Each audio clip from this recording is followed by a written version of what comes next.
Un accord de paix est-il vraiment à portée de main ou s'agit-il d'un nouveau prix à payer imposé aux Ukrainiens et à l'Europe entière? Cette interrogation, à la fois ancienne et d'une brûlante actualité, hante les discussions de Kiev à Bruxelles, de Washington à Moscou. Plus que jamais, la question de la paix en Ukraine s'invite dans tous les foyers, sur toutes les chaînes d'information, et dans chaque conversation où l'avenir du continent européen est en jeu. Volodymyr Zelensky, le président ukrainien, évoque aujourd'hui la perspective d'une paix possible. Mais aussitôt, il met en garde. Cette paix pourrait coûter la dignité ukrainienne. Chaque compromis semble exiger l'abandon de territoire, ou pire, l'effacement de l'honneur national, alors que les pertes humaines s'élèvent déjà à des dizaines, voire des centaines de milliers. Pour donner une idée de l'ampleur du drame, rappelons que selon les rapports des Nations Unies et de différentes ONG, le conflit a déjà arraché à la vie plusieurs centaines de milliers de personnes, civiles et militaires confondus, soit l'équivalent de la population d'une grande ville européenne comme Lille ou Strasbourg. La question brûle.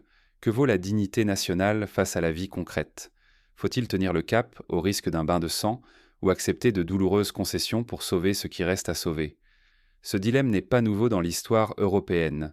Pensons à la Finlande en 1940, obligée de céder la Carélie à l'Union soviétique pour préserver son indépendance, ou à la France en 1940 lors de l'armistice. Chacun de ces choix fut douloureux, contesté, et la société en porta les cicatrices pendant des décennies. Pour de nombreux Ukrainiens, l'idéalisme s'est effacé devant l'urgence de survivre.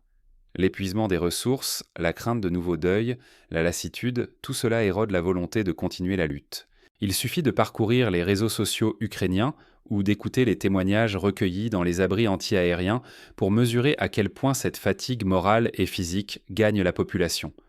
Pourtant, dans les hautes sphères, certains dirigeants hésitent à tourner la page, redoutant de perdre la confiance du peuple ou de sacrifier une part du territoire. Ce paradoxe rappelle la situation de l'Italie après la Première Guerre mondiale, quand la paix de Versailles fut vécue comme une victoire mutilée par une partie de la société. L'enjeu est colossal. La vie de centaines de milliers de personnes, l'équilibre de l'Europe, la possibilité de sortir d'un cycle de sacrifices sans fin. Peut-on parler de paix si elle repose sur une blessure profonde et durable? Ou bien est-ce la seule issue pour stopper la spirale des pertes humaines et de l'effondrement social? L'histoire moderne regorge de paix imparfaites, comme celle de Dayton en Bosnie en 1995, qui mit fin à la guerre mais laissa le pays fragmenté et les blessures vives. Pour saisir l'ampleur de ce dilemme, revenons sur la réalité ukrainienne et sur le climat politique qui secoue aujourd'hui l'Europe. La guerre en Ukraine n'est pas uniquement un affrontement conventionnel, c'est un conflit qui transforme en profondeur la société, ses rapports de pouvoir et même sa mémoire collective. Depuis 2 ans, les écoles fonctionnent par intermittence, les hôpitaux manquent de médicaments essentiels et des millions de foyers vivent au rythme des alertes aériennes et des pannes d'électricité. Derrière les discours officiels, la population paie chaque jour le prix de la guerre.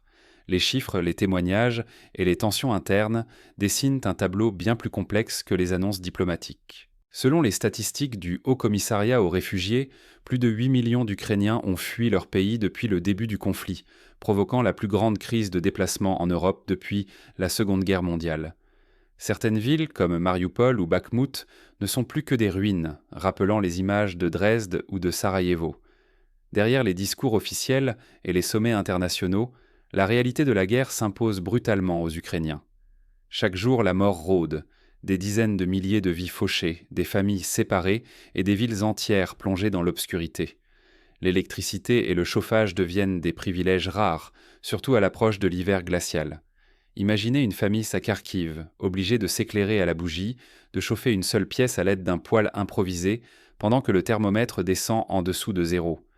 Pour des millions de personnes, il ne s'agit plus de débattre de la dignité nationale ou de rêver à l'après-guerre. Leur quotidien est dominé par une seule obsession: survivre. Se nourrir, protéger ses proches, trouver un abri sûr, voilà les priorités qui relèguent au second plan les idéaux politiques. C'est la même logique qui prévalait lors du siège de Leningrad ou pendant la guerre en Syrie. Quand la vie est en jeu, les débats idéologiques deviennent un luxe inaccessible. Les élites, bien à l'abri des tranchées, s'accrochent à des principes et tracent des lignes rouges. Mais sur le terrain, l'urgence écrase tout. Rester en vie prime sur les symboles. Les grandes négociations paraissent lointaines, presque irréelles face à la brutalité des besoins immédiats. Cette distance entre gouvernants et gouvernés n'est pas unique à l'Ukraine. On l'a retrouvée déjà durant la Grande Guerre, lorsque les généraux décidaient de l'offensive de la Somme, loin des tranchées de boueuses. L'Europe, autrefois fière de son unité, commence à faiblir. Les capitales occidentales s'épuisent, hésitant à investir davantage dans un conflit qui semble sans fin. Les nouveaux plans de paix se font rares, la lassitude gagne du terrain et le pragmatisme remplace l'élan du début. En Allemagne, en France ou en Italie, les sondages montrent une baisse du soutien à l'effort de guerre, comparable à ce qui s'est produit lors de conflits non prolongés comme celui d'Afghanistan. Cependant, la guerre exige un tribut colossal. Maintenir une armée de 800 000 soldats mobilise des ressources gigantesques. Les salaires, les armes, la logistique coûtent des milliards d'euros chaque année. Pour financer cet effort, certains États sacrifient l'onde des budgets sociaux, la santé ou l'éducation, créant des tensions inédites dans leur société. En Ukraine, le budget militaire dépasse désormais celui de la santé et de l'éducation réunis, une situation qui rappelle le Japon impérial à la veille de la Seconde Guerre mondiale. Les conséquences débordent largement les frontières de l'Ukraine. L'Europe, fragilisée par la crise, voit sa stabilité économique menacée. Les citoyens s'inquiètent pour leur avenir, tandis qu'en Ukraine, le quotidien sombre dans les privations, la peur et un désespoir qui gagnent du terrain.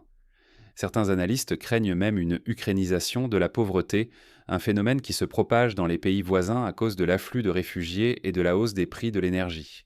Peu à peu, l'épuisement s'installe. L'espoir d'un retour à la normale s'effrite, remplacé par une routine d'angoisse et de sacrifice. Dans ce climat, la vraie question n'est plus qui a raison, mais combien de temps chacun pourra encore tenir avant de s'effondrer. C'est la logique de la guerre d'attrition, où le temps devient l'adversaire principal. À mesure que la fatigue gagne, la pression s'accroît sur les dirigeants pour trouver une issue. Pourtant, chaque choix semble imposer de nouveaux sacrifices, et la moindre décision devient un pari sur l'avenir. Les négociations de Minsk en 2015 avaient déjà illustré cette difficulté. Comment concilier demandes contradictoires et attentes irréconciliables? Qui décide vraiment de l'avenir de l'Ukraine? Ceux qui risquent leur vie chaque jour dans la boue et sous les bombes, ou bien ceux qui, installés à des milliers de kilomètres, tracent des lignes idéologiques et agitent le drapeau du patriotisme? Cette question, on se l'est posée lors des accords de Paris sur le Vietnam ou à Dayton pour la Bosnie. Les véritables décideurs sont-ils ceux qui souffrent au quotidien ou ceux qui négocient dans le confort des salons feutrés? Dans l'ombre des débats internationaux, la majorité vit sous la menace constante. Pourtant, ce sont souvent les élites politiques, diplomates ou figures expatriées qui rejettent que tout compromis, protégés du vrai danger. Leur discours, saturé de symboles et d'idéaux, envahit les médias mais reste éloigné des urgences vitales du peuple. Ce décalage, on le retrouve dans les mémoires des survivants de la guerre d'Espagne, où les exilés dictaient parfois le tempo politique à distance. Pour la plupart des Ukrainiens, la guerre n'est ni une question d'honneur abstrait, ni une querelle médiatique. C'est la perte d'un père, la peur sourde de la nuit, les coupures d'électricité, la fuite des jeunes et la quête quotidienne de nourriture. Mais dans les studios, on préfère débattre de loyauté nationale, imposant de nouveaux tabous là où la réalité réclame des solutions. Cette dissonance rappelle le contraste entre la propagande officielle et la réalité du front pendant la guerre d'Algérie. À cela s'ajoutent les affaires de corruption et l'utilisation des symboles patriotiques comme armes politiques. Défendre des valeurs passe au second plan. Il s'agit désormais de contrôler le récit, quitte à sacrifier la vérité et l'intérêt commun. Chaque scandale fragilise un peu plus la confiance envers l'État. Les révélations récentes sur des détournements d'aide humanitaire ou de fonds militaires ont provoqué des manifestations à Kiev et dans d'autres villes, preuve d'un malaise profond. Parallèlement, on proclame des réformes éducatives ou culturelles comme des ruptures historiques. Mais pour la jeunesse privée d'avenir, de moyens et de sécurité, ces annonces semblent creuses, presque insultantes face à la rudesse du quotidien. Le chômage des jeunes a doublé en 2 ans, et de nombreux étudiants voient leur université fermée ou transformée en hôpital de fortune. Le risque grossit. Fracture sociale profonde, montée du cynisme, sentiment d'abandon généralisé. Plus le fossé s'élargit entre ceux qui parlent et ceux qui souffrent, plus la société ukrainienne vacille sur le fil du chaos. Cette dynamique rappelle celle de la Russie après la guerre de Tchétchénie, où la désillusion a nourri un climat de défiance durable envers les institutions. Mais une question demeure. Ce fossé est-il réparable ou la société ukrainienne est-elle déjà trop fragilisée pour retrouver son unité? Les prochains choix s'annoncent cruciaux. L'exemple de la reconstruction allemande après 1945 ou celui du Rwanda après le génocide montrent qu'une société peut se relever, mais le chemin reste semé d'embûches. Que se passera-t-il si l'accord de paix est signé ou si la guerre s'enlise encore? Peut-on vraiment tourner la page ou risque-t-on d'ouvrir la porte à de nouveaux conflits? Supposons qu'un compromis soit trouvé. Les armes se taisent, mais les blessures restent ouvertes. Les questions des frontières, des responsabilités et de la sécurité ne seront pas résolues du jour au lendemain. Cette paix serait fragile, une accalmie qui pourrait voler en éclats à la moindre provocation. Rappelons-nous les accords de Munich en 1938, qui n'ont offert qu'un court répit avant la tempête. Dans les coulisses, des scandales politiques et des rivalités internes menacent déjà la stabilité. Certains dirigeants préfèrent de sauver leur image ou dissimuler la corruption, quitte à provoquer de nouveaux conflits. Le climat politique demeure explosif, prêt à s'enflammer à la moindre étincelle. Les exemples de la Libye post-Kadhafi ou du Liban après la guerre civile montrent combien il est difficile de reconstruire une paix durable sans justice ni réconciliation. Pour les Ukrainiens, la guerre a déjà emporté des centaines de milliers de vies. Même avec un cessez-le-feu, maintenir une armée immense, plusieurs centaines de milliers de soldats, pèserait lourdement sur l'économie. Rien que les salaires coûteraient des milliards d'euros chaque année, un gouffre financier pour l'Ukraine et un poids de plus en plus lourd pour l'Europe. On estime que la reconstruction du pays nécessitera, à elle seule, plusieurs centaines de milliards d'euros sur une décennie, soit l'équivalent du plan Marshall pour l'Europe de l'Ouest après la Seconde Guerre mondiale. Si la guerre continue, les pertes humaines s'aggraveront. La société s'épuise, familles éclatées, économies asphyxiées, alliés européens gagnés par la lassitude. L'idéal cède la place à l'instinct de survie. Dans les zones les plus exposées, des villages entiers se vident, des écoles ferment et les enfants grandissent sans repère stable. Le risque? Un effondrement économique, une spirale de souffrance, peut-être l'impossibilité de reconstruire un jour, ou alors l'espoir fragile d'un renouveau, la possibilité de rebâtir et de réinventer l'avenir. Pour que cet espoir prenne corps, il faudra plus qu'un traité. Il faudra des garanties concrètes, une aide massive et la capacité à réconcilier une société meurtrie. Mais l'accord de paix, même fragile, peut-il vraiment offrir une issue durable? Ou ne serait-ce qu'une illusion, un simple répit avant de nouvelles tempêtes? L'histoire récente de la Géorgie, qui après le cessez-le-feu de 2008 n'a jamais retrouvé sa pleine sécurité, alimente ses doutes. Comment briser le cycle? Comment faire en sorte que ce ne soit plus toujours les citoyens ordinaires qui paient le prix des ambitions, pendant que d'autres réécrivent l'histoire à leur profit? Il existe des pistes concrètes. Organiser des consultations citoyennes, imposer des mécanismes de contrôle sur l'utilisation de l'aide internationale, renforcer le rôle de la société civile. L'exemple de la Pologne post-communiste, où une large mobilisation populaire a contribué à la réussite de la transition démocratique, montre que le peuple peut reprendre la main. À l'heure où les discours officiels saturent en l'espace public, il devient vital de discerner ce qui sert réellement l'intérêt collectif et ce qui n'est qu'idéologie ou propagande. Les grandes déclarations sur la dignité nationale résonnent faiblement face à la réalité. Familles dispersées, habitations détruites, coupures d'eau et d'électricité, sacrifices renouvelés année après année.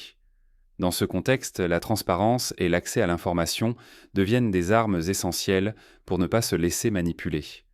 Les décisions politiques, souvent prises loin du front, redessinent chaque jour la vie de millions de personnes.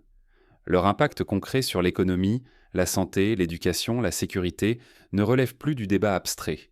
Il s'agit désormais d'une question de survie. Pour illustrer ce propos, citons l'exemple des coupes budgétaires dans les hôpitaux de l'Est du pays, qui ont provoqué une hausse dramatique de la mortalité infantile. Pour éviter que les mêmes erreurs se reproduisent, il faut exiger des comptes de celles et ceux qui gouvernent. Les manipulations émotionnelles, les promesses vagues et les justifications opaques ne peuvent plus suffire. Si la société veut progresser, chaque citoyen doit cultiver son esprit critique, refuser d'être instrumentalisé et demander des explications précises sur les choix faits en son nom. Des associations proposent déjà des formations pour renforcer l'éducation civique et la capacité d'analyse des jeunes Ukrainiens. Plutôt que de se raccrocher à des symboles vides ou à des mythes glorieux, il est temps d'investir dans ce qui construit vraiment l'avenir. L'éducation, la reconstruction, le soutien aux plus fragiles, une solidarité concrète qui s'exprime dans les actes, pas uniquement dans les discours. À Lviv, des initiatives locales ont permis la réouverture d'écoles et la distribution de repas gratuits aux familles déplacées. C'est ce type d'action qui redonne espoir et cohésion à la société. L'occasion existe. Repenser les priorités, replacer l'humain au centre et influencer la manière dont se décident les règles du jeu politique et social. Si cette opportunité est manquée, le risque c'est de replonger dans un cycle où les mêmes causes entraînent les mêmes tragédies. Pour y échapper, il faut aussi construire des ponts entre générations, restaurer la confiance et faire émerger une nouvelle culture politique fondée sur la responsabilité et l'écoute. Mais il reste une question essentielle à affronter pour chacun d'entre nous. Sommes-nous prêts à remettre en cause les récits imposés, à défendre nos propres priorités? La réponse à cette question pourrait déterminer l'avenir de toute une génération. Dans d'autres pays, comme la Corée du Sud après la guerre, c'est un sursaut collectif qui a permis le miracle économique et la réconciliation nationale. Rien n'est écrit d'avance, mais tout dépendra du courage civique de chacun. La paix ne s'impose pas par décret, ni ne s'arrache sur du papier glacé. Elle naît de l'engagement de celles et ceux qui, chaque jour, survivent au chaos. Derrière les mots soigneusement pesés, ce sont des destins fracassés, des familles dispersées et une société entière qui lutte pour ne pas sombrer alors que ses forces s'amenuisent. L'expérience du Liban montre que la paix véritable ne se construit qu'en associant tous les acteurs et en refusant la politique du fait accompli. Fermer les yeux, c'est offrir au passé la possibilité de se répéter sans fin. Si nous restons simples témoins, les mêmes fautes se reproduiront. Et comme toujours, ce sont les plus faibles qui en paieront le prix de leur chair, de leur santé et de leurs espoirs. La fierté nationale ne peut justifier ni l'aveuglement ni le sacrifice silencieux des innocents. Il existe des moyens concrets de s'impliquer, participer à des associations, soutenir des initiatives locales ou simplement dialoguer avec ses voisins pour briser l'isolement. Aucun accord signé ne saura effacer la peine de centaines de milliers de familles, ni combler les gouffres économiques et sociaux creusés par tant d'années de guerre. Mais agir avec lucidité, c'est refuser les promesses creuses et les annonces spectaculaires, c'est réclamer la transparence sur les tractations, le vrai coût des décisions, et soutenir sans relâche les mesures concrètes qui permettront enfin un retour à la vie pour tous. Cela passe aussi par une réforme du système judiciaire, la lutte contre l'impunité et la réhabilitation des victimes. Le moment est venu de choisir, non pour une minorité ni pour une idéologie, mais pour ceux qui, chaque matin, attendent à la fin de la peur, l'électricité, le travail et la stabilité. À nous tous de rejeter la résignation, d'amplifier la voix du terrain et d'imposer que la paix soit élaborée avec et jamais contre celles et ceux qui en supporteront les conséquences. Comme le disait Václav Havel, l'espoir n'est pas la conviction que quelque chose va bien se passer, mais la certitude que cela a du sens, quoi qu'il advienne.